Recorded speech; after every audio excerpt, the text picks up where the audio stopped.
Hey everyone, welcome. If you can hear me okay, would you let me know in the chat box?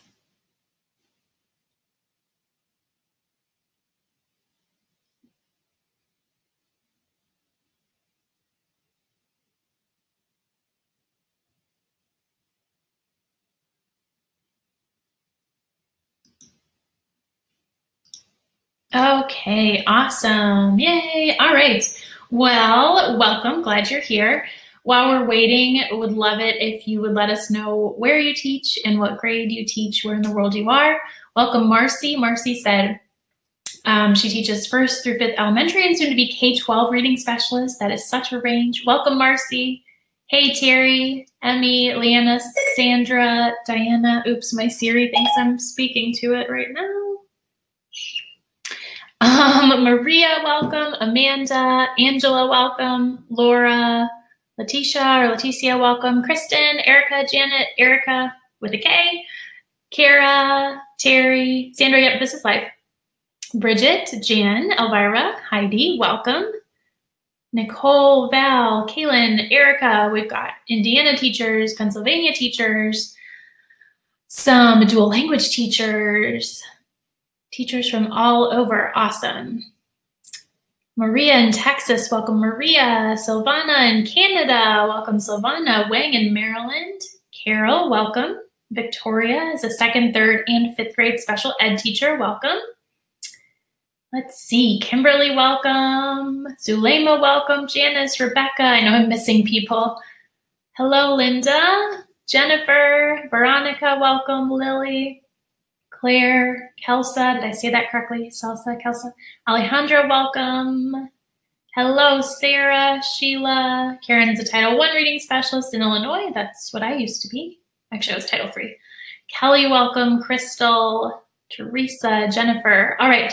Well, I'm so glad that you all are here. I do want to start on time because last night we did go a little bit over an hour, so I'm going to try to keep us on track for sure, but there's tons that I want to share with you as always. So I'm going to go ahead and switch over to my slides. Again, thank you so much for coming. Super excited that you are here and super excited to share about word work and phonics.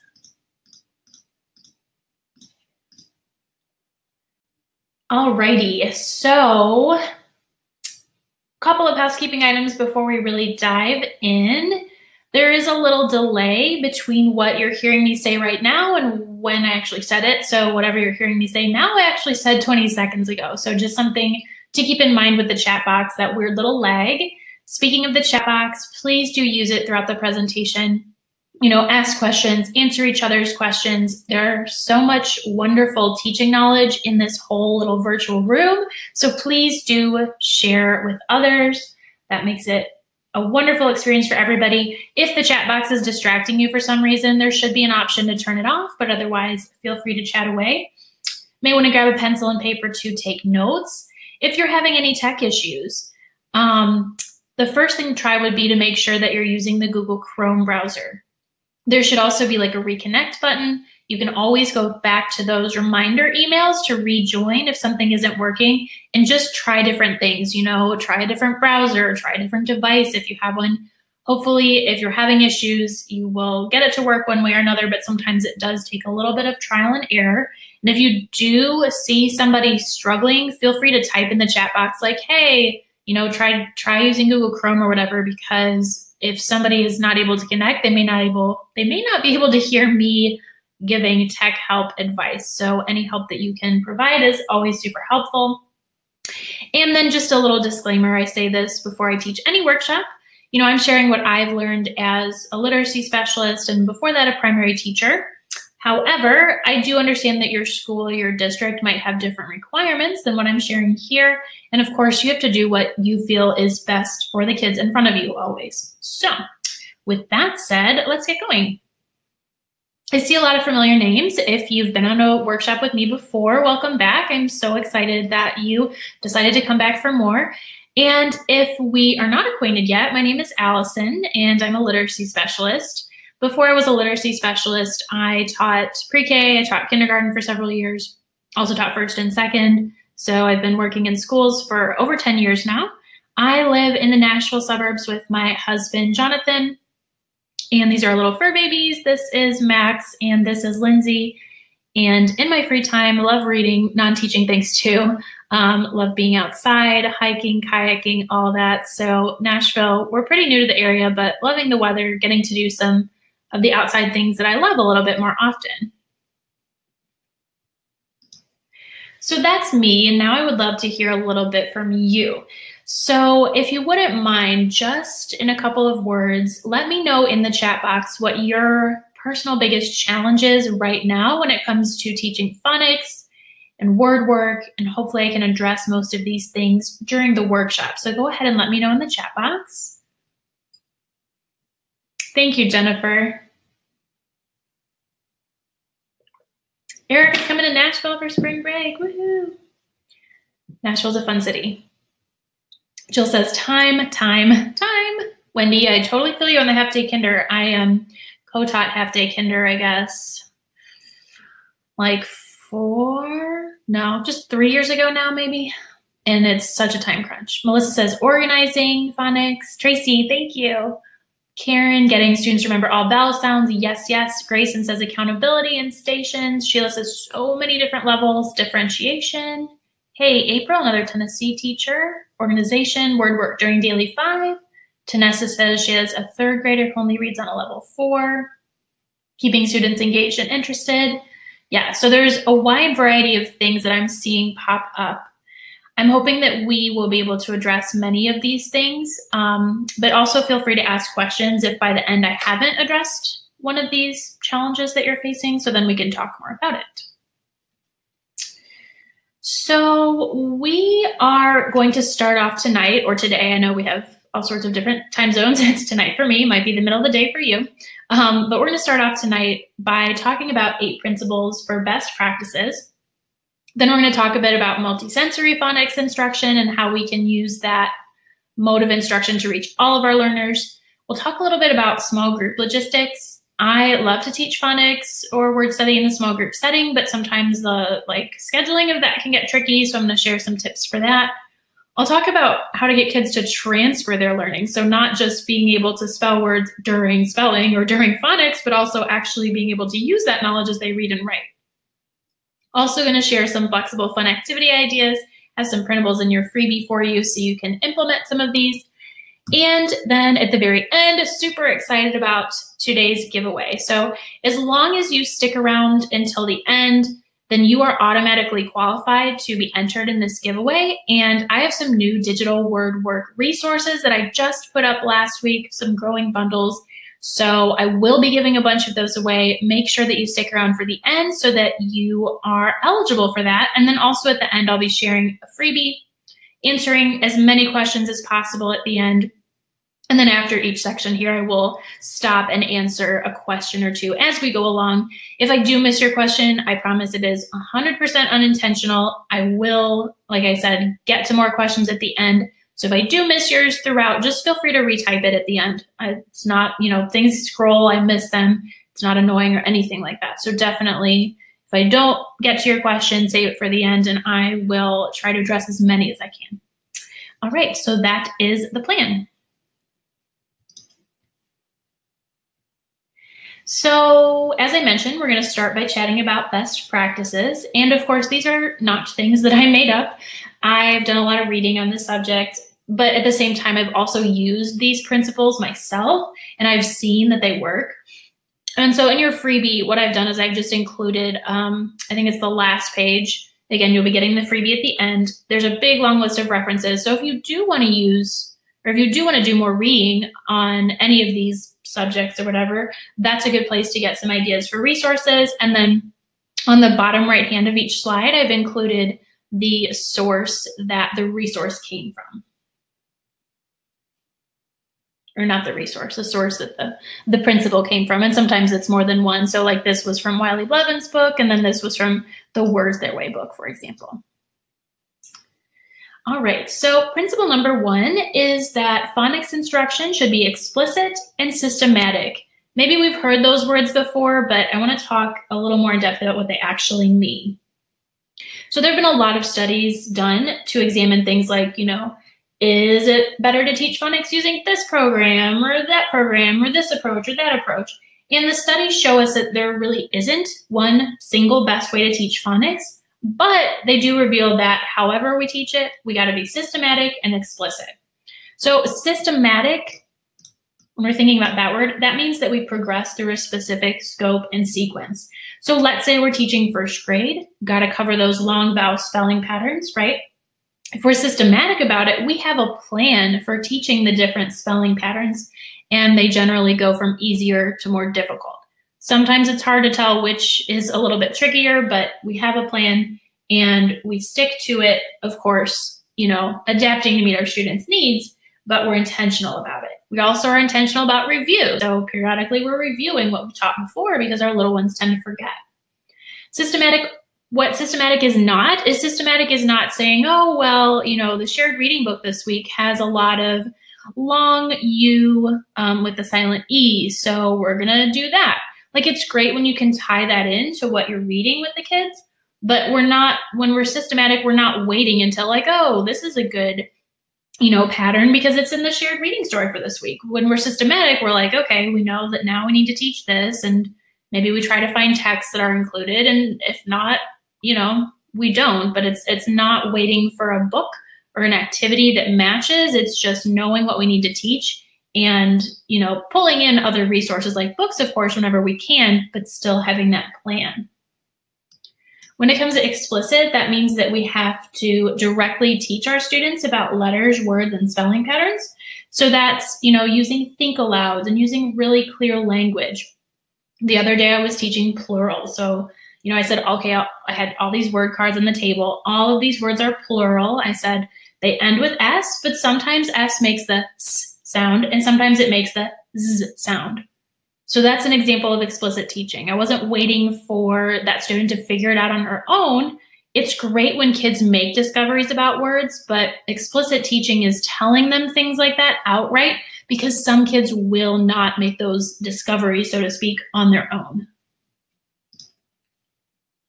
Principle number 2 is that phonics instruction should take place both in context and out of context.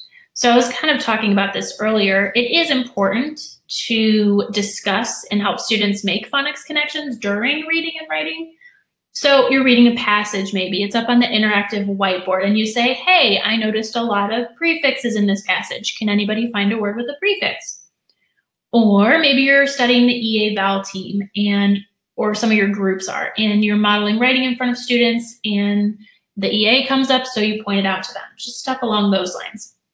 And this type of instruction is essential because it's showing our kids how to apply their phonics learning to real reading and writing tasks. And that's the whole point of teaching them phonics, right? We're not teaching them phonics so that they become long vowel masters. We're teaching them phonics so that they can learn to read and write. So that's why it's important for us to make those connections when we're working on reading and writing tasks with them. At the same time, it's also super important for phonics or word study instruction to, in addition, take place out of context. So this means that you have a dedicated time for teaching and having students practice. Maybe you're working on the word family at or different suffixes, but you have a dedicated time for teaching that stuff. I will say that a number of years ago, I was teaching in a district where we were not allowed to teach phonics out of context. We were supposed to teach it all in context. And while that's important, what I noticed is that my kids, their spelling was not good. Some of the kids that had maybe some special learning needs, they were not getting what they needed to be successful. I saw it in their writing. I saw it in their reading. So anyway, all of that is just to say that the research agrees that not only do we have to make time in the day for, doing reading and writing and all those more connected activities, but we also should have a dedicated phonics or word work instruction time. So in context and out of context. Principle number 3 is that phonics knowledge is developmental, which means that it develops over time in more or less a predictable sequence. So research has shown that when kids are learning to spell in English, they typically learn to master letter sounds and word patterns in more or less a predictable order. So, kids can read the beginning consonant and the ending consonant, short vowels, digraphs, blends, long vowels. There's more or less an order. And so even when our kids maybe have a learning delay or a disability or a special need, their progress still follows this predictable sequence. It's just that they're moving through the developmental stages more slowly. And I really see this in my kids that I work with for intervention. So I am using a specific reading program with them, and some kids, we're flying through it, and other kids, they're going through the same lessons, but we're just spending so much longer on each lesson in order for them to, get what they need. Principle number 4 is that phonics or word study instruction is most effective when it is differentiated so that it matches the specific level of the learners. And my kindergarten teacher friends, I want to mention that this includes beginning letter sound instruction. Talk more about that in a second. But in order to differentiate our instruction to begin with, we have to first know where students are in their word learning. And a tool that I think is really useful to assess kids is a spelling inventory. That's just a special type of spelling test.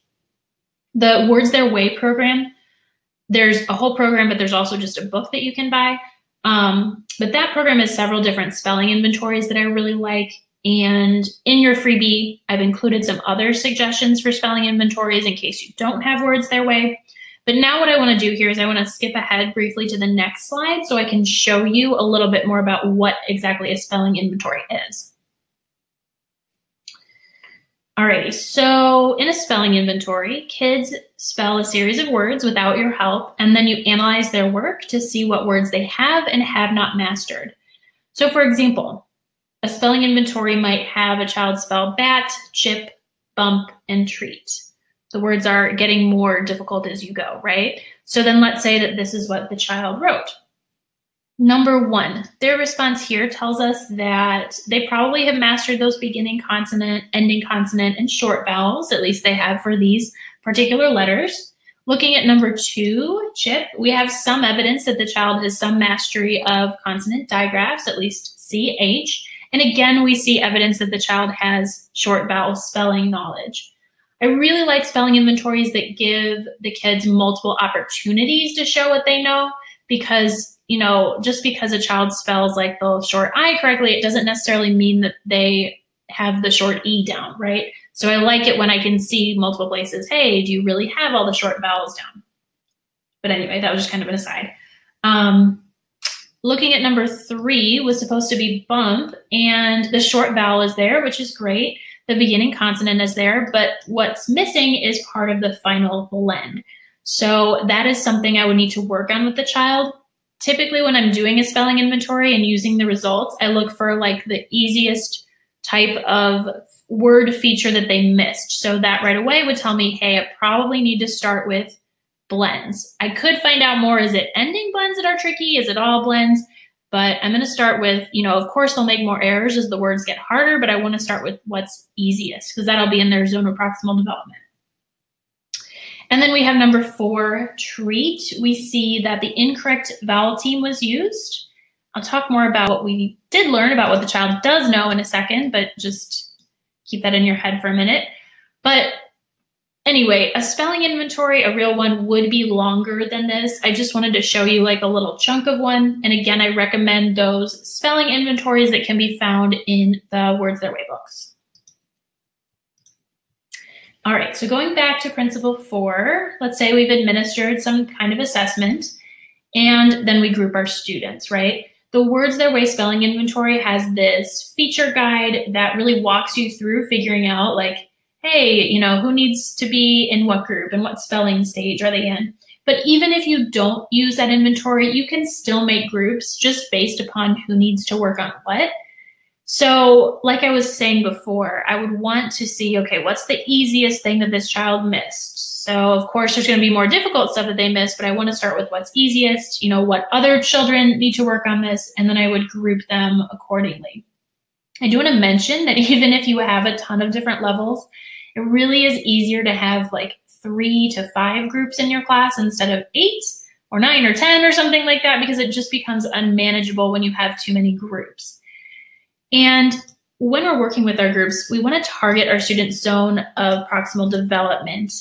And the words their way, authors use this phrase that they call it use but confuse. And I really like the way they explain this. So thinking back to this misspelling of treat, this child knows what a long vowel is, right? They didn't ignore it. They didn't put in some random letters. They know, hey, that's the long E sound. And they know at least one long E spelling pattern. They didn't get the right one. They were using it, right? They were using long vowel spelling knowledge, but they were confusing it. So this is something that would be appropriate. Maybe not what we work on first, but it would be something that would be appropriate to work on with them. If a child's not even attempting or not even able to hear something yet in a word, then it probably means it's too hard, right? So that comes back to the idea of the zone of proximal development and use but confuse. Work on what they're like not quite there yet on their own, but they can get there with you. And then, as I said a second ago, this principle of differentiation also applies to learning alphabet letters and letter sounds. There have been some studies done, and this Stahl article that I have in the bibliography in the freebie for you, you can look at that if you're interested, but the studies show that students do best, even in like kinder, when we use differentiated small group instruction to teach the letters. And I will be talking more tonight about what that might look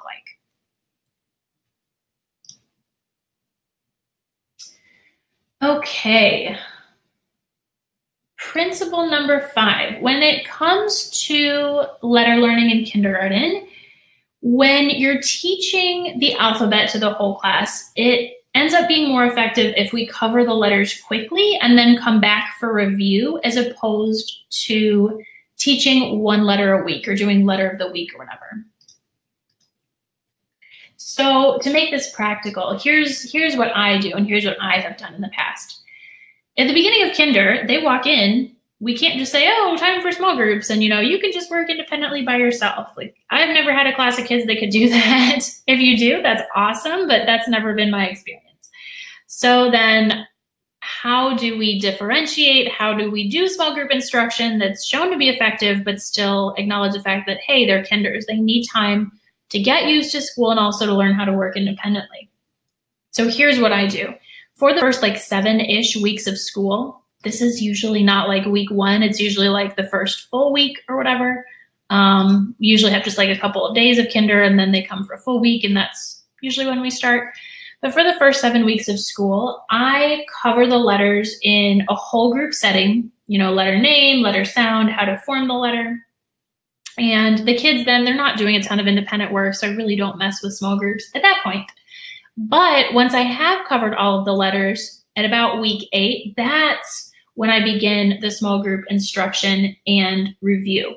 So the kids, not all of our kids are going to grasp and know all of these letters by the time we're done. This is just an introduction. And then I fill in gaps. And by this point, I've done a little assessment to see, who needs to work on what. And from that point on, that's when we do more phonics, more letter instruction in a small group setting. This schedule I should have mentioned, no need to write it down. It is in your freebie.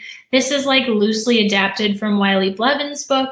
He gives a sequence of letters, and I kind of meshed it with what I do. So you can find that in your freebie if that's something that you're interested in having. Okay, principle number 6 is that we need to teach our students to generalize spelling patterns. So even though we all know the English language is a little bit crazy and harder than some other languages to read and spell, it's still pattern-based. I was surprised to find out that 84 to 87% of all English words, they follow consistent patterns, right? That's a lot. But so our instruction then needs to reflect that. We need to teach our kids how to take one pattern and apply it to reading and writing other words to really generalize what they're learning. So when I was growing up, and maybe this was your experience too, I had a spelling list to memorize, and I would practice with my mom at the kitchen table, and then I'd have a test on Friday. And when I was doing that, I was memorizing those specific words. What I was not learning was, hey, this is the syllable shun, T-I-O-N, and here's how you spell it, and here's how, it appears in different words and all that. I wasn't learning that type of stuff. There's nothing wrong with setting a specific list of words that kids are learning and then testing them on it. I do that all the time, but the learning activities that we choose have to reflect that we're not just teaching them to memorize and practice those specific words. we need to give them explicit instruction in how to apply those same patterns to reading and writing other words too. Got to model it, and also provide practice opportunities for our kids to not only work with those words, but other words too. So maybe on your spelling test, you have your kids write the words from the list, but you add in 2 or 3 other words that they learn that follow the rule or whatever of the week. So they're applying that rule that they learned to write new words as well. And another thing you can do is have kids do word hunts, because then hopefully if they're looking in the books that they're reading, they're going to find some more examples of words with that same pattern beyond just the words that are on their lists. Principle number 7 is tied really closely to number 6, and I actually almost included it together, but I wanted to separate this because I wanted to mention that when we want our kids to learn, word patterns rather than just memorize, our practice activities themselves have to emphasize patterns. So let's think about a really common activity like rainbow writing. In rainbow writing, kids are writing a word multiple times, and they're using different colors. And the motor, the motor act of writing the word can be helpful in memorizing. However, rainbow writing can end up being a kind of rote activity where the kids are not thinking about the word patterns or the words themselves. So my way to just very simply tweak rainbow writing is to have kids write words in like 2 categories. So let's say we've got OW words and OU words. So instead of just writing all the words in rainbow colors, they're choosing one color for the OW words and another color for the other words. And of course, the words are mixed up, so they have to figure out where they go and then write them. If you have your kids like stamp words or whatever, same thing. You can have them stamp words into 2 different columns. It's just that this is requiring them to actually think about the words themselves. So it takes a little more than just copying or stamping words, without much thinking. Last but not least, our last principle is that word study activities, we should give our kids words to practice that they already know how to read. So students typically learn how to read words with a given spelling pattern before they can write them. That's why you'll see kids reading words with the silent E, even though they can't spell them yet. And that's a pretty normal sequence of development. But if we have our kids practicing words that they don't know how to read, it's going to be hard for them to actually learn the patterns because they can't read the words. They're going to be less likely to actually practice by reading the words, which we want them to do during their independent work. And it just becomes a little bit more rote and less meaningful. So let's say you have a weekly spelling list, or, for each group that you have, or you have a word sort. Maybe there's some words in there that the kids, they're too tricky for the kids for whatever reason. You can save them for later. You can just toss them completely. You can maybe just include one that's a little bit tricky, but I just try to limit the number of words that are really hard for my kids to read, because the work when they're doing phonics activities shouldn't be in just reading the words. It should be in learning about the words and being able to spell them. So if reading is too hard, then spelling is probably also going to be too hard. All right, so we just got through a lot. Let me see if I can pick up a question or 2.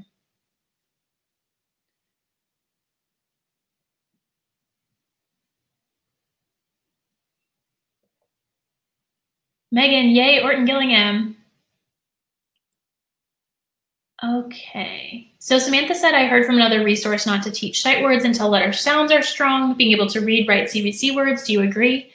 So Samantha, I have some very mixed feelings about sight words. First of all, I believe that kids need to kind of understand what a word is before we just, bring them into kinder and bang, bang, bang, to memorizing sight words. I feel like that can become confusing and not as meaningful for kids if we do that. I've been in a situation where I was forced to do that and it did not feel right. I have kids who can memorize sight words, but even though they don't have all of the letter sounds are strong, I mean, even before they have all of their letter sounds done 100%, I don't see it necessarily impacting them negatively. But of the same token, I would rather have them know at least some letter sounds and know the difference between like, okay, this is like a letter sound versus this is a word. I just don't want to confuse them by throwing them into welcome to kindergarten. This is a sight word. You need to memorize this. This is a letter sound. I think it's a lot at once. So I like to wait a little bit, but I don't usually wait till they have like all their letter sounds. Now, I'd be curious to see research about that. If anybody has any resources, I would love for you to share them, because that's something that I'm always kind of wondering about and just questioning the way sight words are taught a lot. Okay, so Danya says, what about when you get a class where all but 7 students know the alphabet? Pre-K is really strong in Houston. That's awesome. So I would still, maybe Danya, you speed up that sequence, but I would still go over all the letters, whole group, just because you can't necessarily like expect the kids usually to be able to work independently immediately. I would go through it all and also focus on letter formation.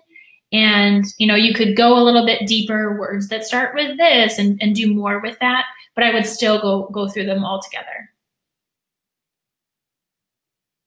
Okay, I will come back to questions for sure, but I want to keep us as close to time as possible.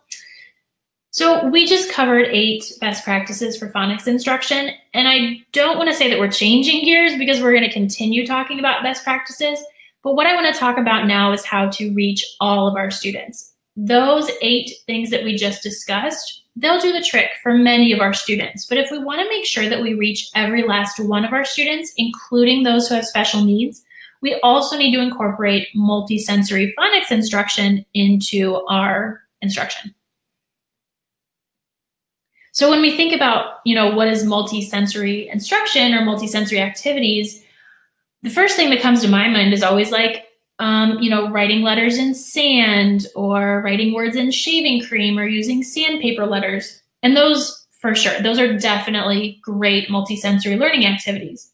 But honestly, multisensory instruction does not have to be that messy, and it doesn't have to be that fancy. So multisensory just means that you're incorporating more than one of the senses into your instruction. So it's not a worksheet. You probably do many of these things already, even if you don't realize that they're multisensory.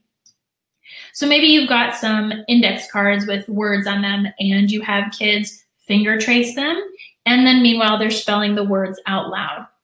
Or maybe a lot of us use like magnetic letters, magnetic tiles, or cards. Kids are manipulating cards to spell words and making new words, and maybe they're spelling them aloud too. Then of course you've got the sand and shaving cream kind of stuff. That's fun also. Another thing you can have kids do is air writing. I will show you what this looks like in a second, because on the next slide, I'm going to turn the camera on and show you how to do a couple of things.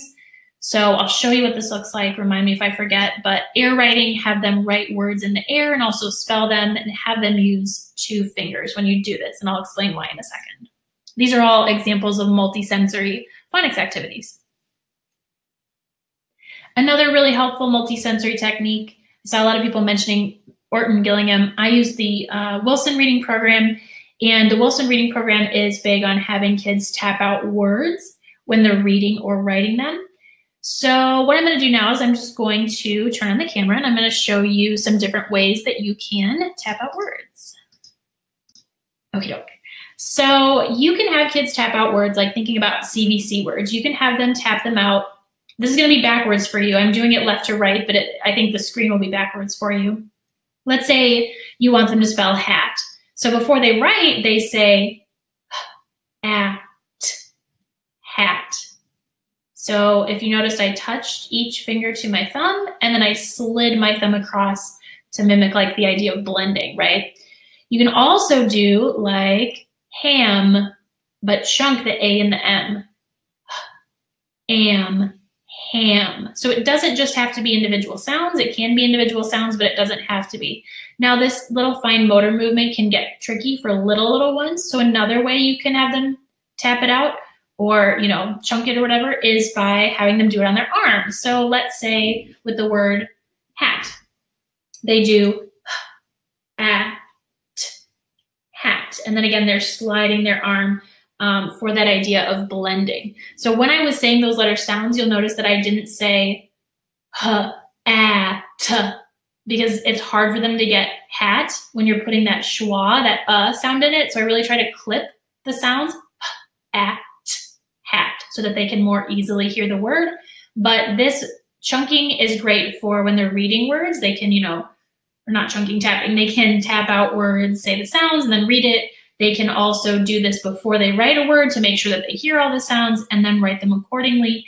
And then a teacher last night, Heidi, made a great point. I never really thought about this. I try to have kids do it this way, but I never thought about why. I have kids use their not dominant hand. So the hand that they do not use for writing, I have them use for tapping, because otherwise what can happen, like I'm a righty, if I'm tapping on my right hand and I'm writing with the pencil, then I'm gonna have to put the pencil down and tap and put the pencil down. That's too much. So if you teach tapping, it's nice to have kids do it on their non-dominant hand, so that writing becomes easier. Now in the slide previous, I also mentioned something about air writing. And air writing, this is also something that I learned from Barbara Wilson, the Wilson program. This is something that we can have kids do, and it's great to have them do it with 2 fingers. And the reason why they have them do it with 2 fingers is because this is more gross motor, using your whole arm. I'm writing cat. And gross motor, when you're using your whole arm like this, as opposed to just, tracing or going like this, it builds those pathways in the brain better. So if you think about something like riding a bike, even if you haven't ridden a bike in years, you can go get on a bike and ride, right? That's a gross motor skill. It's just kind of like ingrained in your body. So when you're having kids use gross motor to write things, you're calling on that, like the way the brain and the body work. So you're putting that into their memory more. So you can call it air writing. You can call it pretend graffiti. They have their spray can and they're, writing something on the wall. But air writing is best, they say, when you do it with 2 fingers. So just wanted to throw that in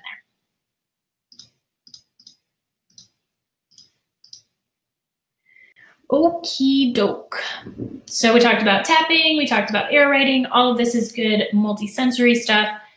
Spelling things out loud or having the kids spell them out loud while you do this is also really helpful.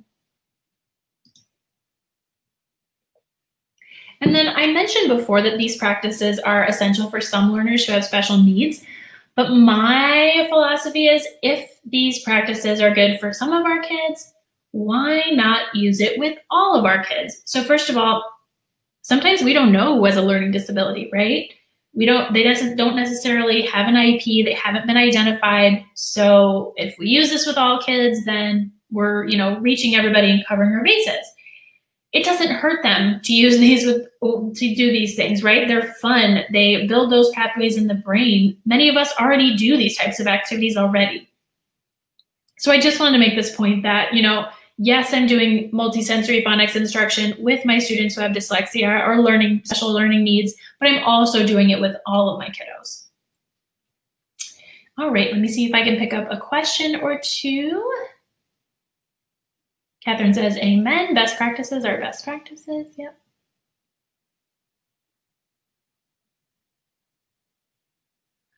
Fergie says, can they pretend to hold their pencil instead for air writing? I guess they could, but I don't know the only thing I learned, Fergie, was the 2 fingers really lends itself to gross motor. I suppose that they could. I hold my pencil wrong, so I hold it with multiple fingers. But if kids are holding it correctly, that would be using 2 fingers as well. Somebody called it skywriting. Yes, that's a fun way to say it too.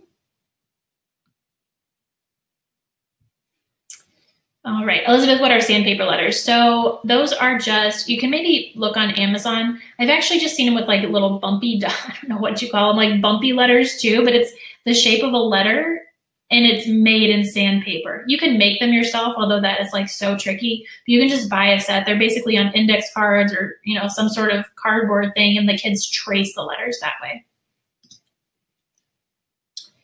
All right, so thinking back to those 8 principles for best practices that I shared, in principles 4 and 5, I talked about the importance of differentiation and using small group instruction to accomplish that. At the same time, our schedules are packed, right? Like that's nice in theory, but then how do we pull this off in practice? There's a number of ways that you might do this, and I have 3 suggestions. I've tried all of these 3 things myself. When I want to do small group phonics or word study, I do a dedicated small group time, which is 15 to 20 minutes per day. This is my preferred way of doing it. If I can't do that, I might dedicate a chunk of time to it on Mondays and Fridays. And then on Tuesday, Wednesday, Thursday, the kids practice independently. I'll show you more what these look like in a second. Then the third and final option is to add it to guided reading. So option one, that's my favorite because I believe that phonics instruction, it deserves its own time in the school day, as long as you can swing it with, any other requirements that you might have. So if I do things this way, I usually see just one group per day. Maybe if you have an extraordinary amount of time, maybe you can see two, but in my experience, I've just been able to see one. And when you're working with your one group, your other students that are not with you, they're working on their words or phonics, they're working on their words or phonics patterns on their own. They're sorting the words or playing games, things along those lines. If you set things up this way, I will say that the one thing that's a little bit different is you won't be able to have all your groups get their new words on Monday and have a test on Friday. Because you only see one group per day, you're not going to be able to get them all their new words on Monday and all have the test on Friday. But what you can do is use something called a staggered schedule. And the easiest way, I think, to understand how a staggered schedule works is to use an example where you have 5 different groups in your class. Now, if you can have fewer groups, that's awesome, but to me, it makes the most sense to explain it this way. So we're going to start with 5. So you've got group A, B, C, D, and E, and you're doing phonics or word work for 15 or 20 minutes a day, every day of the week. The week is kind of broken up into different sessions, and each group is on a different session each day. So session 1 is with you. That's when they're meeting with you, talking about the words, learning, doing that explicit instruction and getting their new sort or their new words for the week. Blue is with you. Session 2, 3, and 4, those are independent activities. Session 5 is a spelling test. In this setup, spelling tests are not done with you because you're with another group. So here, you can't give them the spelling test because you are with this group. The reason why I don't typically give my students the spelling test myself is because that's such a rote activity. I can have an aide do it. I can have a volunteer do it. I can just record the words on a tablet or computer and have the kids listen and spell. If at all possible, I would suggest having the spelling test be like a by yourself activity. Take some teaching for sure, but then it's worth it because you're not wasting, so to speak, a session on just reading words to kids, which really you can accomplish through another means. So that's what it would look like on a staggered schedule. Group A would be with you on Monday. Meanwhile, the other groups are just B, C, D, and E. They're working on their words from the previous week. Group B gets their new words on Tuesday, Group C on Wednesday, and so on and so forth. So then let's say you have 4 groups, right? Pretty much the same basic idea, but blue is with you. So on Friday, you're actually available to support another group. So this means that you can see your lowest group twice, for example, which is kind of nice. Let's say your kids wonderfully fall into 3 groups, or you need to have 3 groups for your sanity. In this case, you have 2 extra days, quote unquote extra. Thursday and Friday become days when you don't have a group to introduce the sort. So you can support another group, maybe your 2 lowest groups, you can work with them twice in a week. So that's nice. All right, so that was option 1. That was for seeing 1 small group each day during a dedicated time block. But let's say that doesn't work for you. Another option is to do Monday and Friday blocking. This should say Friday. I realized this yesterday night and I forgot to change it. Sorry, don't know my days of the week. But so in this setup, on Mondays, I'm trying to just highlight this. On Mondays, you set aside 30 to 45 minutes and you see your different small groups and you see all of them and they all get their new words for the week. Tuesday, Wednesday, Thursday, you don't see any phonics small groups. And when the kids are in literacy centers or daily 5 or what have you, that's when they're practicing the words that they got on Monday. And then again, this should say Friday, sorry. Then you give them the test on Friday in a small group. And again, you cycle through all of your groups. I've done this before. It might work for you if you can set aside time on only 2 days. Mondays get really long. So, if this is something that you might think will work for you, I would say it's worth a shot, but I will warn you that Mondays get very long. And then last but not least, option 3 would be to add word study to your guided reading.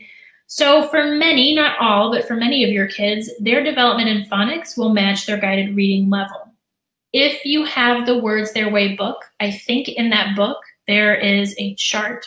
And the chart will tell you, hey, if kids are at this guided reading level, then they're probably at this spelling stage or phonics learning stage. It doesn't match always for all kids, but for many kids it will. So for that reason, in many cases, it does make sense to address phonics while they're already meeting with you in a small group, just add it on there if you don't have time anywhere else in your schedule. If this is the route that you take, I would just caution you of 2 things. So first of all, make sure you still get enough time in for actual reading practice. And then second, make sure that you still follow that explicit systematic mode of instruction or model of instruction, because you don't want to compromise, your reading time or your phonics time just to squeeze it all in. And what you don't want to find yourself doing is saying, oh, well, the guided reading book has the ing ending, so I'll teach that. That's great if you can correlate it, but you still have to have that sequence that you're sticking to and keep that in mind, not just base it on, whatever miscellaneous pattern is in the book. Okay, a couple of kindergarten ideas. So if you're a kindergarten teacher, in your freebie, you're gonna find that schedule for the first 8-ish weeks of school that I showed you a couple of slides back. And so I wanted to talk a little bit more about what it looks like once they're in small groups. So again, for the first 7-ish weeks, it's whole group instruction. And then after that, we go into small group instruction. But in kinder, I don't usually do specific small group phonics instruction, because in guided reading, their books are so short, and B, that's really what they need to work on is like the phonics and letters. So I usually combine phonics then with guided reading. For the last 4 or 5 months of school, however, when kids are getting into more like reading words, then I will switch to that staggered schedule with all the colors that I showed you before, and we will have a specific phonics time for small groups. So this is just personal preference. I do whole group, and then it becomes combined with guided reading, and then toward the last half-ish, third-ish of the year, then we start that staggered schedule dedicated time for phonics instruction. Also want to real quick mention that even though I do believe in small group phonics instruction, I don't ignore these concepts in whole group by any means. They come up when we're reading and writing, and I may here and there do a little mini lesson. Sometimes it's on the fly of just, okay, we encountered this word pattern, let's learn about it a little bit more. So even if you do have like a dedicated time for phonics instruction, if you use that staggered schedule, you're not teaching all of your kids phonics every day, right? Because you're just seeing one group per day. So that's why I integrate it into whole group as well. And again, that just helps the kids see the rules used in the context of reading and writing too.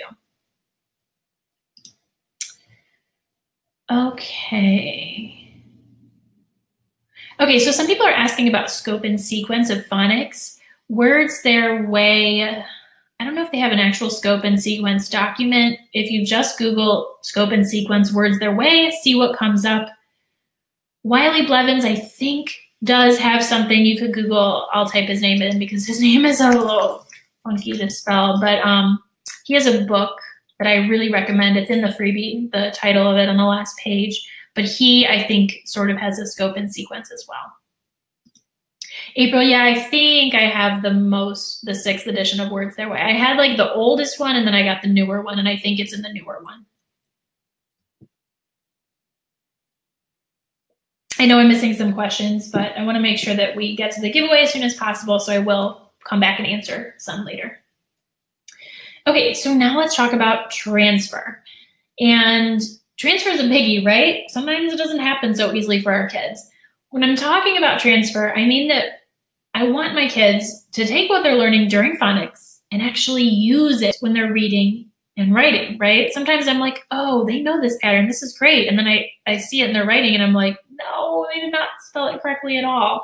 This is going to be a big problem. It's pretty common. So I want to talk a little bit about why it happens and also what we can do about it. I want to read you this quote because when I read it in an article, it's in an article from the journal Reading Teacher. I had this big aha moment. And after I read it, I was kind of like, oh, well, that's obvious, or it seemed obvious. But when I read it, I was like, whoa, that's so true. So anyway, what this says is the process of crafting written text is widely understood as being multidimensional. Hence the coordination of a range of writing elements, for example, vocabulary selection, sentence structure, generation of ideas, handwriting, touch typing, that requires greater cognitive load when the kids are composing extended text. So it's possible that due to the cognitive demands associated with composing larger texts, as opposed to like writing a word or two, spelling errors are more likely to occur. So in plain English, because our kids are focusing on so many different things when they are writing, spelling becomes just one more thing that they have to think about. So even though they might demonstrate mastery of a spelling pattern out of context, with all the other cognitive demands they're facing as they write, like, oh, I got to think about capitalization, punctuation, and my words. I can't even remember my sentence. Spelling just becomes one more thing, right? So they're not always using that knowledge in context. I've thought a lot and read a lot about this concept of transfer, and I've kind of come up with this way of thinking about it. I believe that for every single phonics skill out there, so maybe, mastering the OA spelling pattern, for every single phonics pattern or word feature out there, kids progress more or less through these 4 levels, I've noticed. So let me read this to you. It will make more sense when I show you it in practice, and I'm sending you the slides later, so if you're like, I'm not sure I get it, it will make more sense when you reread it and also when I show you the concrete examples. But here's what it says. So level 1, I qualify as when a child does not, apply the rule when we're doing phonics activities like the OA spelling pattern, for example. In their writing, they're not spelling words with OA correctly. They don't, they can't use that yet. In reading, they may be able to read the pattern if you've taught that or they've figured it out, but it may not be consistent, their ability to read, for example, OA words. When they move to level 2, when you're doing phonics and word study activities with them, they can apply the rule independently in out-of-context, highly structured tasks. So if I say, okay, spell all these words with OA, they can do it. However, in writing, they may try to apply the OA or whatever rule it is. They may not try to apply it at all, but they're making lots of mistakes. They don't know when to apply it. In their reading, by level 2, they can usually read the spelling pattern correctly. They know that pretty well. They may make some mistakes, but they've got it down more or less with reading. When they move to level 3, and it's hard to get from level 2 to level 3, but when they move to level 3, in their word study and phonics activities, they can use that rule, whatever it is. They can know when to apply it too. So if you have like the word toast and the word tote, they would know that one of them has the OA and then one of them has the silent E at the end. In their writing, they probably try to apply like OA or whatever the rule is, but sometimes they make mistakes. And then in their reading, they can pretty consistently read words with that spelling pattern. Level 4 is our goal, but it takes a long time to get there. That's when they've got it down in word study. They know when to apply it. In their writing, almost always, they've got that spelling pattern down so fluently that they can use it with hardly any mistakes, occasional mistakes. And then, of course, they can read words with that pattern. So I guess now probably the best thing to do would just be to look at what that looks like on a concrete level, because that's nice to think about, but what does this look like and how is it, why does it matter in terms of our teaching? So level 1 is, again, you're not asking them to use the rule. They're not applying it to their writing. They maybe can read some words with the rule. In level 2, this is when we begin introducing the word pattern or spelling feature. Our activities are best designed when they focus just on that rule. This is, we're just introducing the skill. So for example, you teach about OA and then you say, okay, we've been talking about the long O sound spelled with the vowel team OA. Let's write some words with OA. And then they write words only with OA. At this level, at level 2, they can fill out these word cards, right? They can spell road and float and toast. But if we threw in a word like, having trouble, tote, I guess is what I said before. If we threw in tote with the silent E at the end, they wouldn't know when to do the silent E and when to do the OA. So they're still not super fluent. They can't compare this word pattern with others. In level 3, that's when they start being able to say, oh, okay, OA is used here and the silent E is used here. So, an activity you might use at level 3 is, okay, we've talked about some different ways to spell long O. Now use what you've learned to write these words into the correct columns. And you start reading them words. You read the word coat, and they have to make OA and then write it under OA. And then you read the word spoke, and then they put that under silent E. And they have to figure out what word pattern it is, which one fits. So they can use OA and they know when to use it. Still, though, they're not fluently applying this to their writing because it hasn't become like second nature to them quite yet, right? They're not quite at that full level of mastery that they are at when they're at level 4, when they can do it in their phonics activities, do it in reading, and do it in writing. So hopefully that all made some sense. Remember, you're going to be getting that chart in the slides if you don't have that already, so you can kind of read over it. And the purpose really here is not to like memorize all this or like know where all of your kids are at with every single spelling pattern. It's more for you to think about like, okay, how am I going to, adapt my activities so that they meet where the kids are more or less, and what can I reasonably expect of them? Because they're not going to be able to apply it to their writing until they know when to use it, so when to use OA versus silent E with a long O. And they're not going to be able to apply it until it's so fluent because, as we said before, with their writing, they're thinking about a zillion other things. So being able to apply spelling patterns to their writing, that takes a very high level of fluency.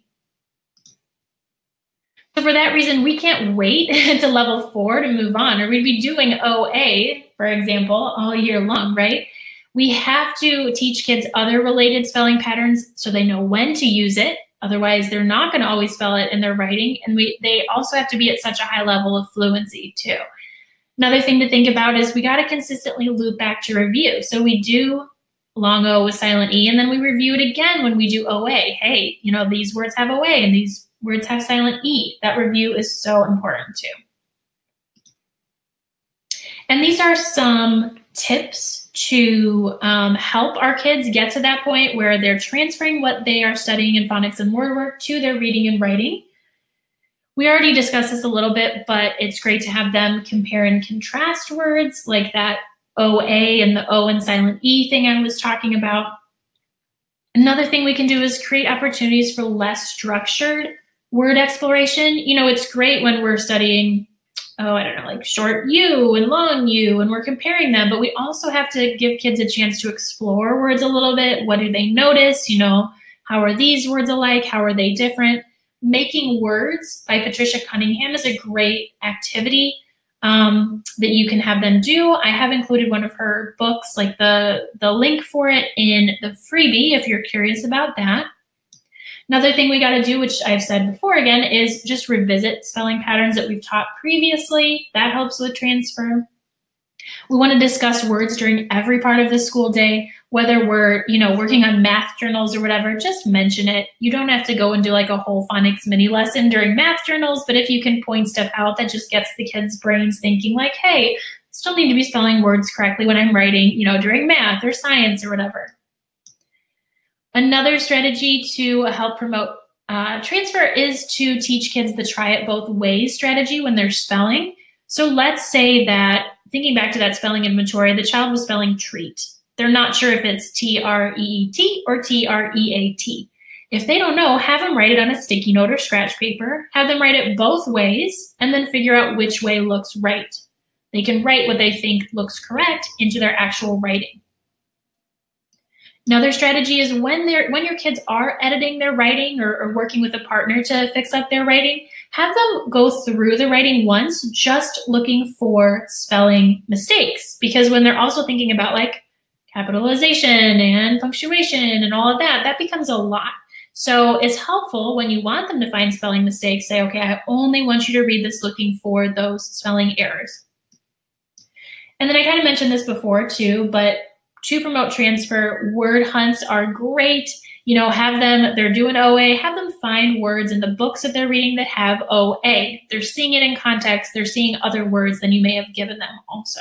So all of these things are great for teaching for transfer. And of course, we have to give our kids lots of time because, as I said, that act of writing in particular can be so taxing to them that we may not see them get to that high level of fluency with certain spelling patterns for a while. Earlier this year, I started working with a third grader, and when I first asked her to write a sentence, it was part of a dictation activity. She would ask me, do I have to spell the words correctly? And I was like, oh. Wasn't super happy to hear that, of course, but that's a misconception that many kids have, right? She viewed sentence writing and spelling as two very different things. And if they're always separated, if we always have writing at 10 and phonics at 11:30 or 2 or whatever, we always separate them in the school day, which is normal, but then kids also kind of separate it in their brains, right? So we need to talk about why they need to transfer their learning and when they would use it, and just constantly point out connections. Oh, hey, we were studying this in phonics and now look, we see it in this sentence. We just have to make it really clear to our kids how to transfer and what to think about, because some kids just don't make the connection on their own. All right, our last little section here before the giveaway stuff is some flexible, fun activity ideas. These are some activities, some of them are teacher-led, and then some of them can be used independently as well.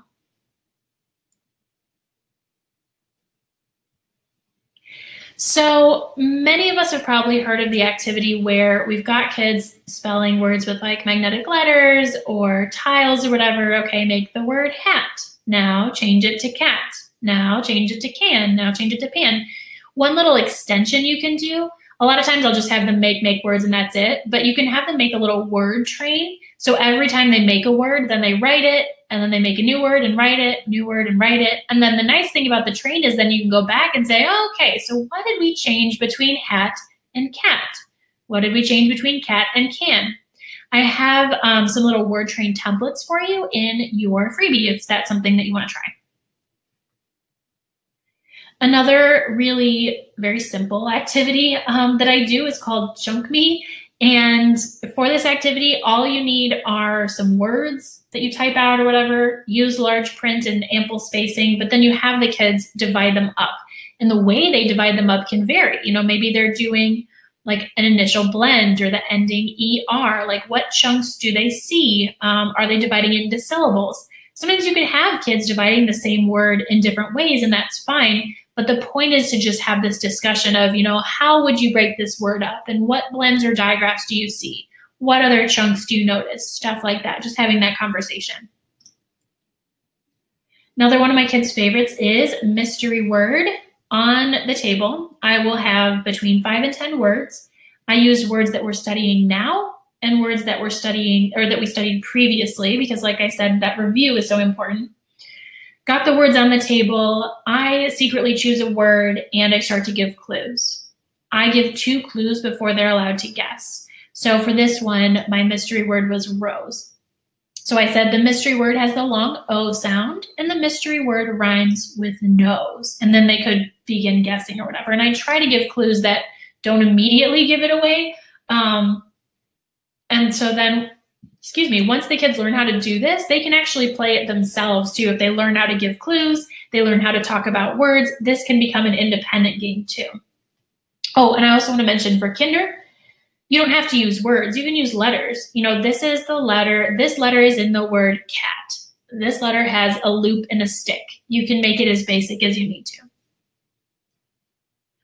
This is another very flexible activity. It's just having kids put two word parts together and figuring out if it's a real word or a nonsense word. So you can have like the onset and the rhyme, like a chunk like ing. You can have those in 2 paper bags, 2 separate jars, 2 separate cans. You can do 2 spinners. There are these wipe off dry erase cubes, like dice, that are so much fun you can use with this. Just in Amazon, type dry erase dice or whatever. You can have different word parts on different dice or spinners or whatever. The kids try to make real words. They put the word parts together, see if it's a real word. If they get it, a real word, they get a point, write it down, whatever. It's just the act of combining letters to make words and getting them thinking flexibly and manipulating words. You can do this with, prefixes, base words, suffixes. I was doing something similar with this with prefixes and suffixes just earlier today. You can do simple word families like at. Again, this is super adaptable. Somebody said they have the dry erase dice at Dollar Tree. Sweet, I didn't know that. I do a lot of word sorts with kids, and one of my kids' favorite ways to do a word sort is to do a speed sort. So for a speed sort, this is in your freebie, by the way, they are basically racing against themselves. So they read their words, start the timer, sort them as fast as they can, read the words again, and they write down their time. So they do the word sorts several times. They're trying to beat their own time, and they record their fastest time here. You can use the stopwatch function on the tablet or another kind of stopwatch that you have for this. But it's fun because it's competitive, but they're competing against themselves. Just want to make sure when you're doing this that they're actually reading the words and not just sorting them blankly. And then last little activity I wanted to share. Word sorts are great. Sometimes my kids do get a little tired of them.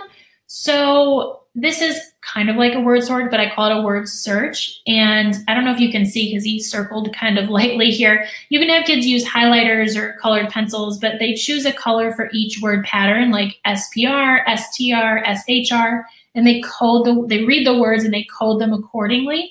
You can have them use bingo dabbers even, that's fun. You can do it with alphabet letters or complete words, or even word parts. This is in your freebie, but I also have included a blank template where you can actually type in your own and make your own little word sorts or word searches as well. There are lots of other activities I use for word work, of course, but that's about all we have time for right now. I want to quickly just mention, I think I saw some people talking about this when I asked for your biggest challenge. If your kids are not reading their words as they're working independently, you're definitely not alone, but here are some things that might help. So first of all, you do want to choose, as we discussed earlier, words that they can read, so that they know that they can read them to begin with. You want to discuss the meanings of the words when you introduce them. So not just talking about patterns, but also talking about hey, what does this word mean? Use it in a sentence. Get them thinking about the words when you work with them. And then, of course, if all else fails, just have some rule where they have to read you a partner before they start. Or maybe you use the Seesaw app and the kids audio record or video record themselves reading the words and then they send it to you. There's ways to do this so that you can get some accountability in there and make sure that they're actually reading their words. All right, I am going to skip questions for now because we've gone a teensy bit over time. Did better than last night.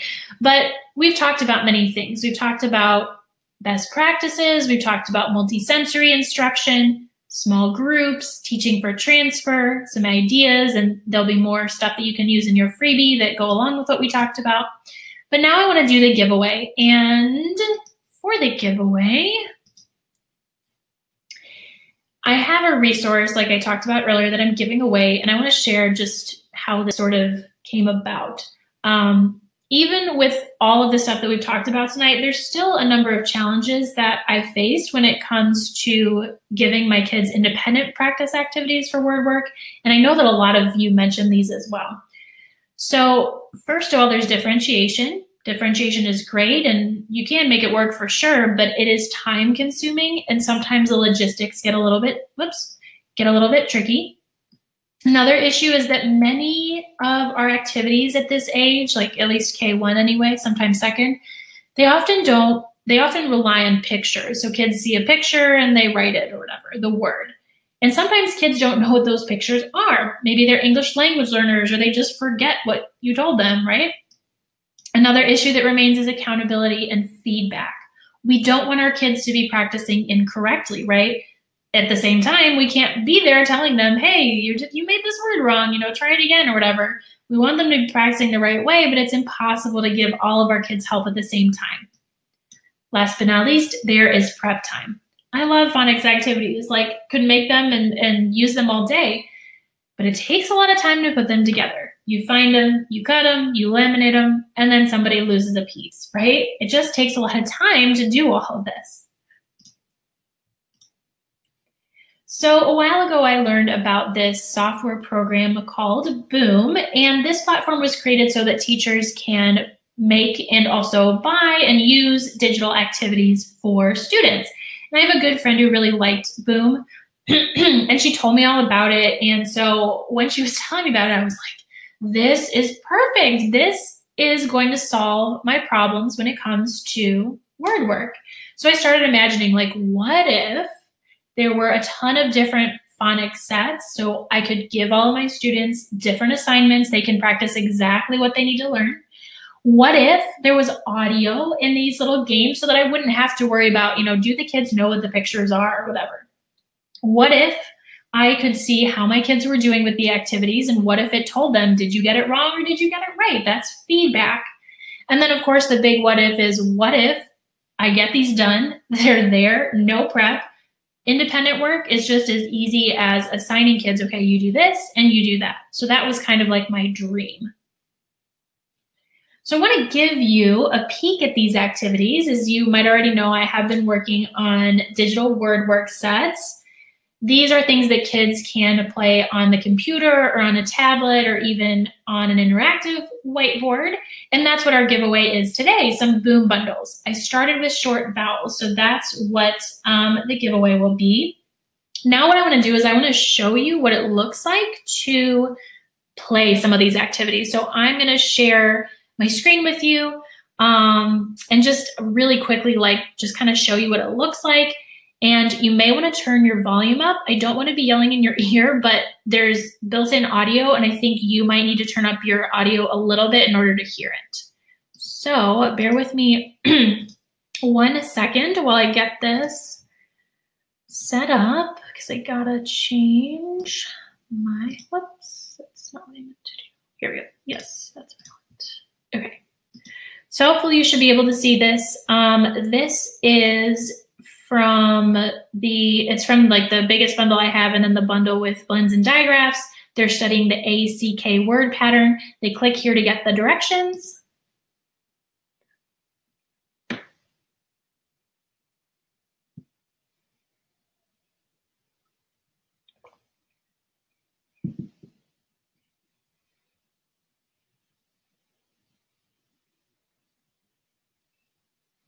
A lot of the slides don't have this level, that extended, that was a lot of talking, but this was the introduction. So it's almost like a teacher, me, is there with them saying, this is the word family, this is what you need to do, giving them a little bit of guidance. So that's why I like the audio.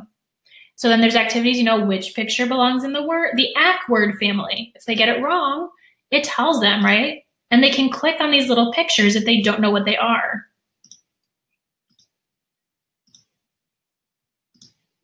So that helps if they don't know what the pictures are. Let me show you another example.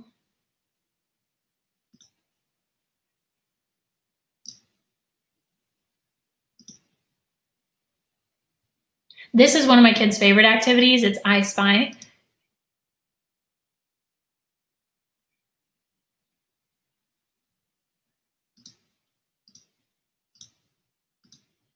So there's just a whole variety of activities. There's sorting, but there's always audio so that the kids know what to do. They hopefully won't forget what they should be doing, and they know what the pictures are. Okay, so long term, my goal is to have basically tons of these because, you know, our kids, you know, the kids go through stuff fast and they need lots of practice sets. My goal is to have tons of them for tons of different phonics skills. But I started with the short vowel resources, and these are the bundles.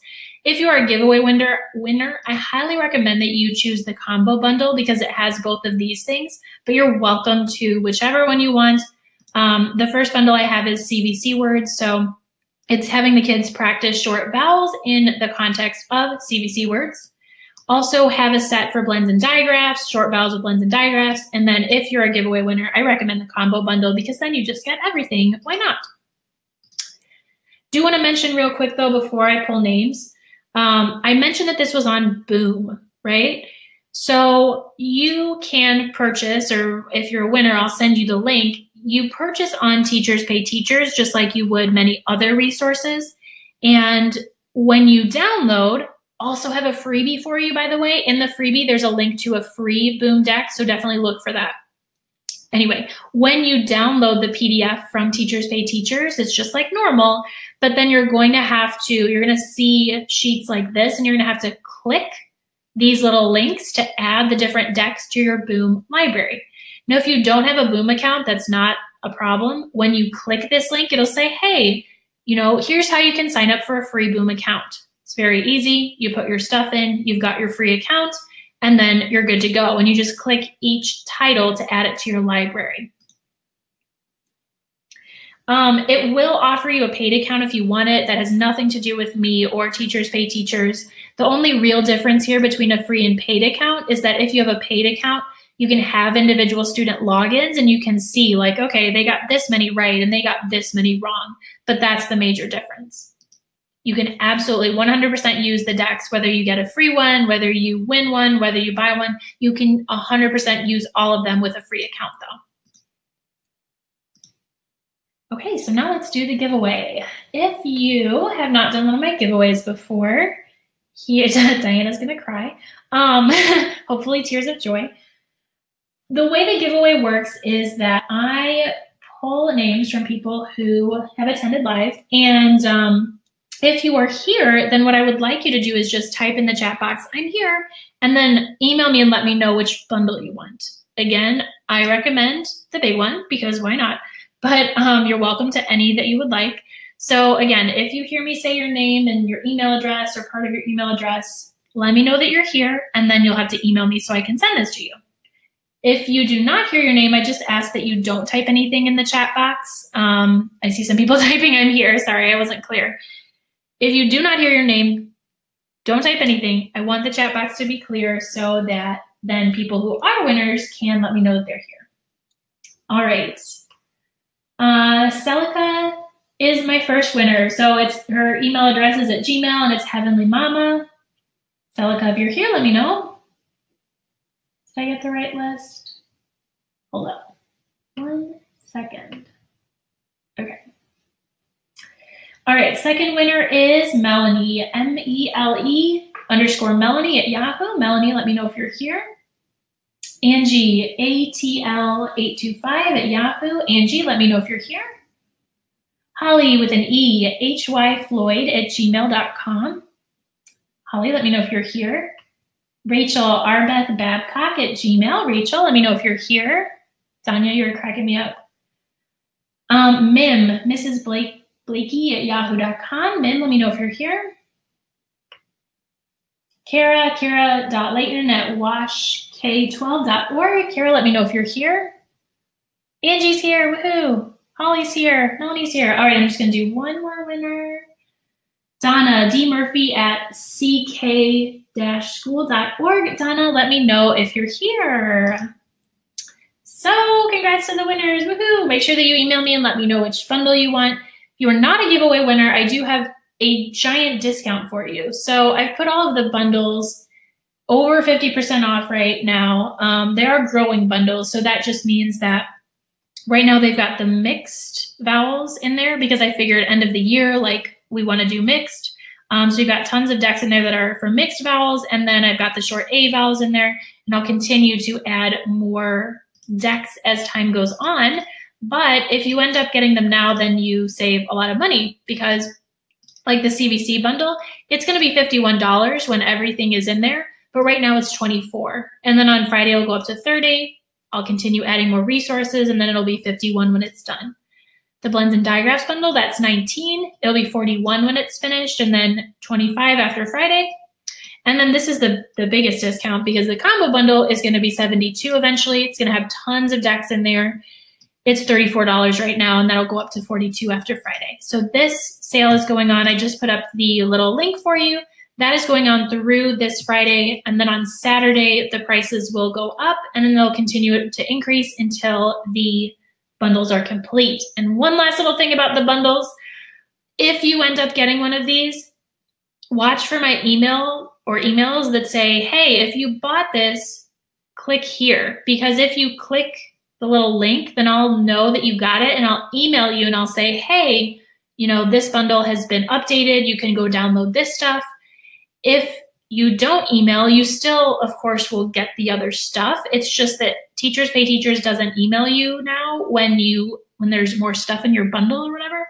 Hopefully that makes sense, but basically just watch for an email if you get one of these, because I'll say, hey, if you want me to email you when there's more stuff in there, I will. I just need to know. So watch for those emails. All right, thanks for hanging with me. I know we went over time. I'm gonna put up the freebie here, and then I will answer as many questions as I can. So if I have not answered your question, please just retype it. I'll start scrolling and try to get to as many as possible. If you have to leave us, I totally understand. We went over time. Appreciate you being here. Let me turn the camera to thank you personally. Thank you for being here. I hope you got some helpful ideas out of this. If you have to leave us, totally understand, but if you can, please stick around for questions. Yes, so certificate is coming your way. I think I set it up so it'll come in about like 40 minutes. If you don't get anything by tomorrow and there's nothing in your spam box, then email me back. Just one of those reminder emails. You can respond to that and let me know. Amy, thank you for coming. I'm glad that you learned some stuff. Awesome. Laura, you're welcome. Thank you for coming. Sarah says, do you use a reading notebook or phonics notebook for students to do activities in / glue down words? So Sarah, I've done a number of things, but what I'm kind of leaning toward now is having them use a reading notebook, but having it almost be like a reference guide where they're, you know, drawing a picture for the chunk ing and they know that we've done ing and they can go back to it. So I haven't done so much for activities, but as like a reference and like a collection of the patterns they're learning, I have been using it more for that. Lorraine, thank you so much. You're so sweet. Thank you for coming. Thanks, Stacy and Amanda. Min, so my email address, again, you can just reply to one of those reminder emails, but it's Allison with one L, learning@theprimarypond.com. Ilana says, how should first graders edit for spelling if phonetic spelling is encouraged? That is editing at that level. It's just they, you know, sometimes maybe they know how to spell the word you, but they forget and they spell it incorrectly. That's more of just, hey, I'm teaching you that we should be looking for correct spelling, do your best spelling, and that's all I can ask, right? I don't expect them when they're editing for spelling. Editing at a first, kinder, even second grade level sometimes is not, you know, you're putting out this perfect piece. It's, hey, when you read your own writing or when you help a friend, do you notice any words that are spelled wrong? And if you do, can you fix them? So it's more along those lines. Jill, thank you. I'm glad. Kendra says, yes, I will be emailing you the free download. That's going to be in that email that's coming out in a little over half an hour, I think is when I set it up for. So keep an eye out for that. Freebies coming out in that email, certificate for attending live, slides, and then also this link. I'll put that back up in a minute for the bundles too. Janet, thank you for coming. Okay, so Diana wants to chat more about the tech-based spelling test. So for that, and maybe some other people can chime in if you've done this before too, but if you take like a tablet or computer or whatever, and you just do an audio recording of you saying, like, let's say our words are boat, toast, and coat. I say boat, and I pause. I'm recording this. Then I say toast, and I pause. And then I say coat. The kids play that in their little small group or whatever. They have like privacy folders, and they write the words. And so I've recorded it with space or silence in between. Excuse me, sorry. So that they have time to write the words, but all they have to do is press play and they're able to write all those words without my help. Hey, Tanessa, thank you for coming. LaShonda, I'm so sorry you had tech problems. So there is, assuming that's recorded, there is a recording that I'll be sending too if there's something that you missed and want to come back to. Helen says, okay, can you tell me about the link on the reminder emails you sent?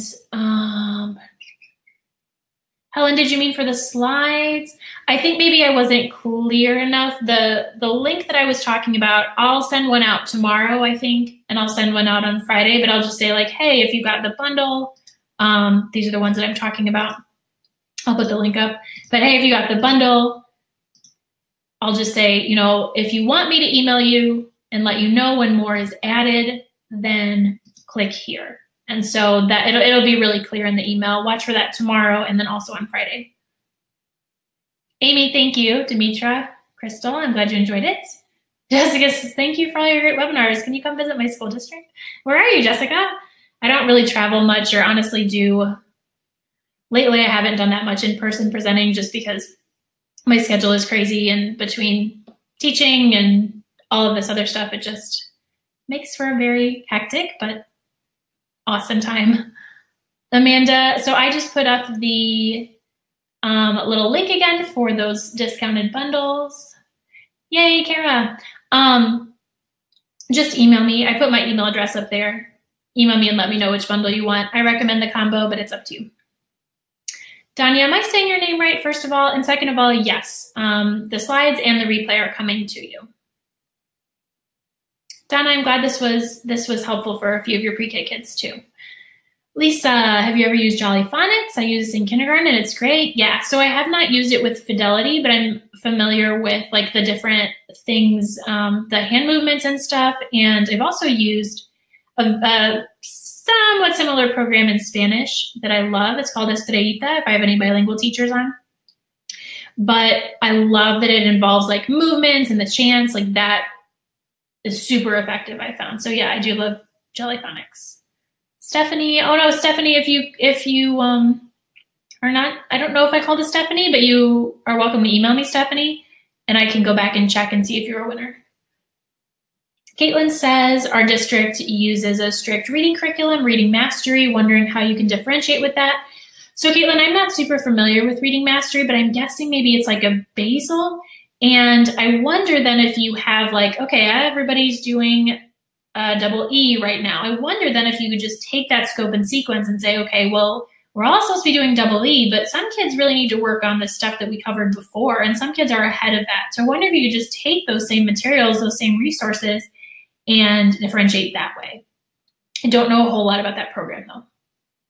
So Brianne's asking about the digital word work. Will that have other patterns besides the short vowels?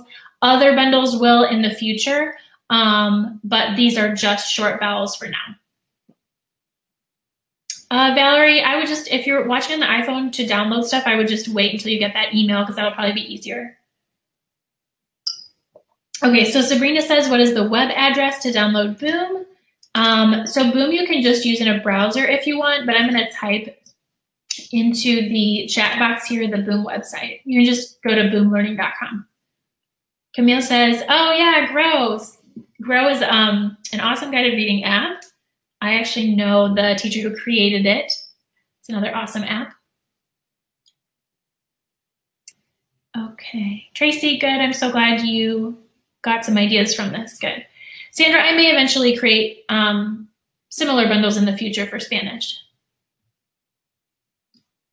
Claire says, when you have a group of kids that really aren't getting a concept, EL third graders spelling with Magic E, what do you do to keep swinging back and reviewing? So that's a good question because it kind of gets repetitive, right? I guess what I would do is just, Claire, try all kinds of activities where like if they have short vowels, you know, you're doing long U with silent E, but then you're also, you know, throw in some short vowels and do different activities with that. So they're comparing them. So they're not always working on just silent E, or comparing that with other things that they do know already. Leanne, I'm glad this was helpful. Thank you for coming.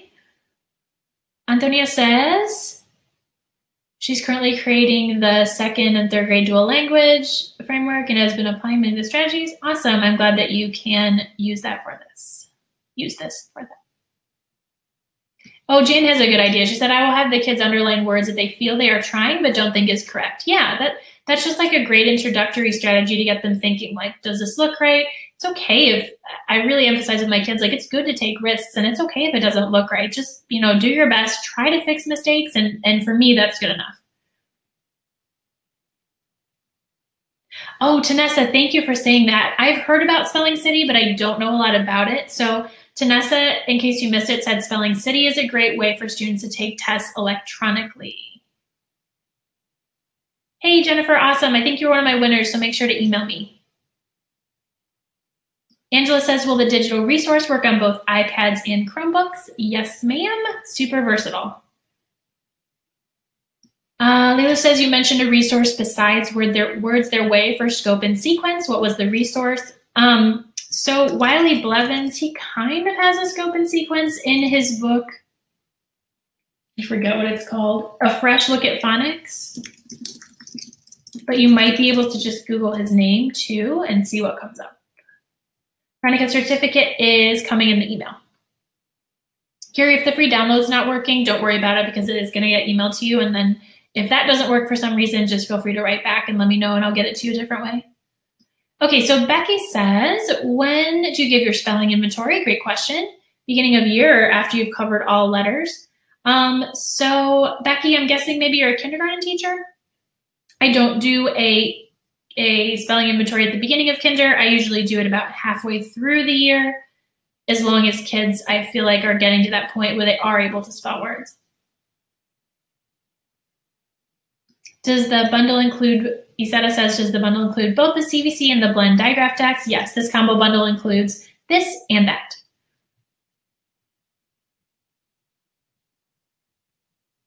Hafs is asking about how to get a child to write when he doesn't like it. Hafs, I have a blog post that I'll just pull up real quick for you. I don't know if I've shared this with you before, but it's just about reluctant and struggling writers and how to kind of like motivate them a little bit.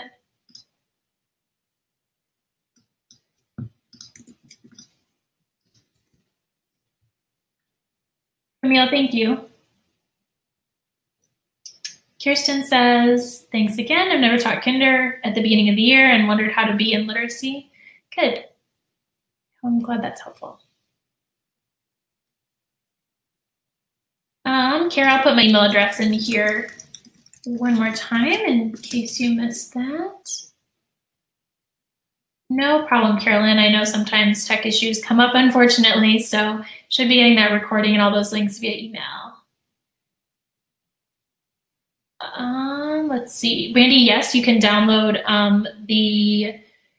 they're not necessarily downloadable, but you give the kids you can download the Boom app and then give the kids the little code to use on all of their class iPads, yes.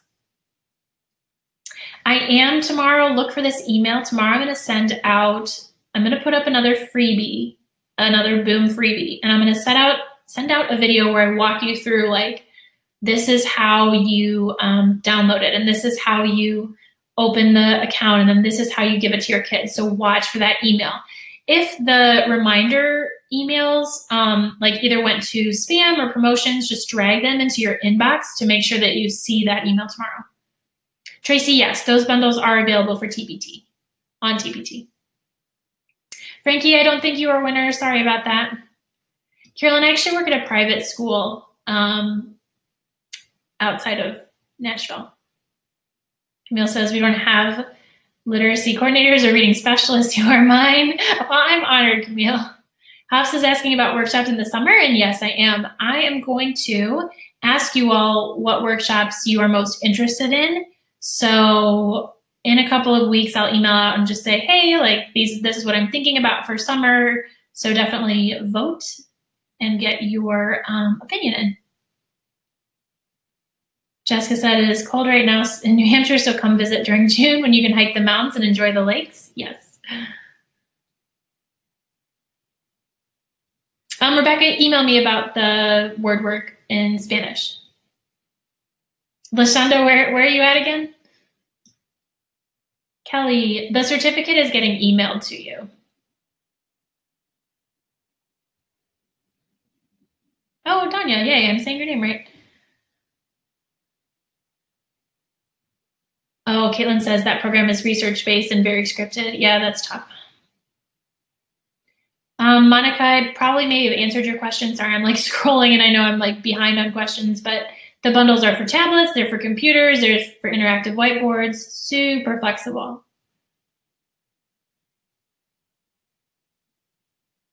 Kira, if you can find those emails where it's like, hey, the webinar is starting in 10 minutes or whatever, just hit reply and you'll get to me that way.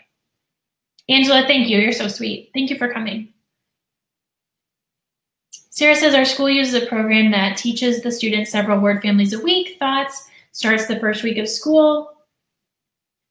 Sarah, is that Kinder that they already do? That's really interesting. Is it what program is that? I'm curious. I have a guess, but I don't want to say it because I might be wrong. Do you think introduction of letters the first couple of weeks and then going into the word families? Yeah, definitely.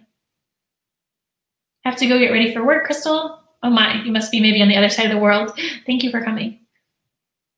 Donnie says, would you give spelling tests to kindergartners? Not at the beginning of the year. I would say maybe January. That's when I give the first spelling inventory.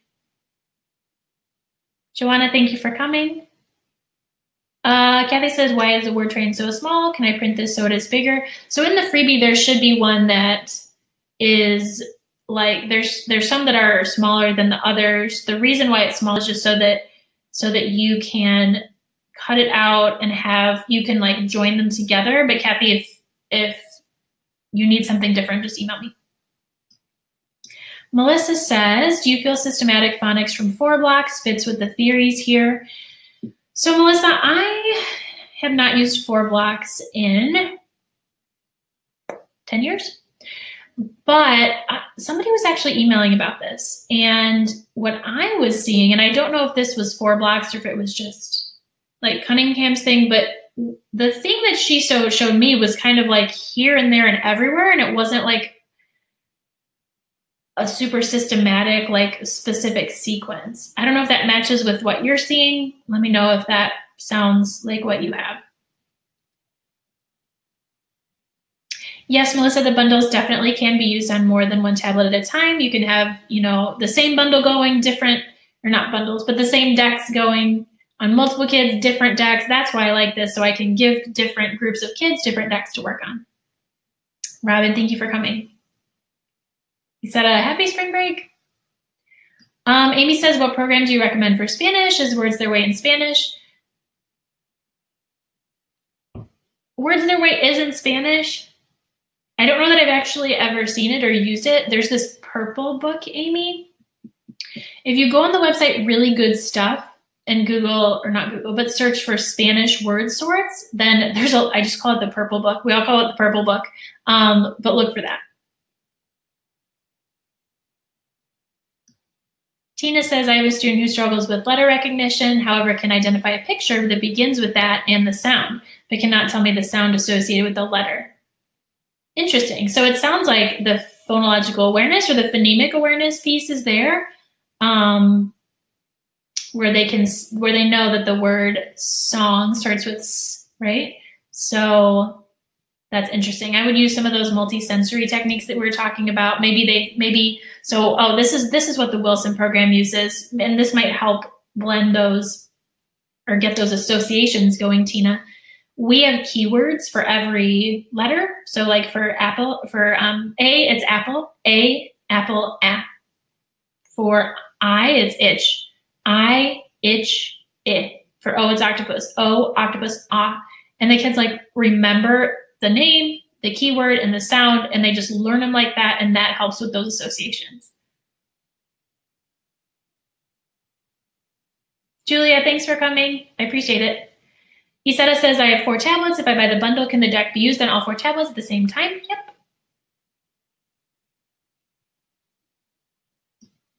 Kara says, I'm excited to share these ideas with my teammates. Awesome. Oh, Amplify, Tanessa. I've not heard of that. So she says Amplify is great for kinder and letterwork and phonics. Cool. Okay, Carolyn says we give our first graders a phonics test every week and they have to write 2 sentences as part of the test. They struggle with the sentences. Is it coming up with the sentences, Carolyn, or is it more like using the phonics pattern in the sentences? Yvonne says, I just purchased your combo bundle and tried it out already. My students will love it. Awesome.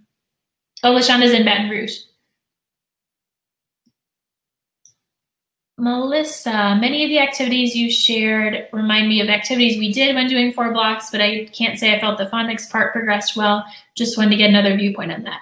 Yeah, so I feel like those type of activities, Melissa, in my opinion, are very helpful, but I still feel like having that scope and sequence where you're working on this and you're working on that and you pull in those activities, but I feel like having that so specific, can't talk anymore, specific scope and sequence is essential. All right, everyone. Well, we've been like an hour and 40 minutes, so I'm going to let you go. I appreciate you being here. I appreciate you for hanging around for so much extra time, too. If I missed your question, I apologize. It was not intentional. You can feel free to email me, though. If I missed your question, or even if you just think of something later, I'm happy to chat with you. All you need to do would be to reply to any of those emails that I send, the reminder email or thereafter. If I don't email you back and it's during the week, I try to take a break from emails sometimes on weekends, but if it's during the week and it's been like 2 days and I haven't emailed you back, just write me again. You know, give me a couple days, but sometimes emails get lost. I would never ignore your email for sure. So if you email me and you don't hear back after a couple of days during the week, then feel free to write back. All right, Judith, this was recorded, hopefully, fingers crossed. So look for it in your email. That email should be coming pretty soon now, about 20 minutes. Again, if you have questions or need anything else, feel free to email me. Remember, this discount is through Friday. And after that, the price continues to go up because more and more decks are added. So hopefully you'll end up with just a ton of resources for your kids. They go through stuff quickly. And because these are no prep, this should, I hope, save you some time. So that discount's through Friday. If you've got any questions, feel free to email me. Watch tomorrow for an extra freebie email. That's all I'll say about that. But thanks for coming, and I hope you have a wonderful rest of your day.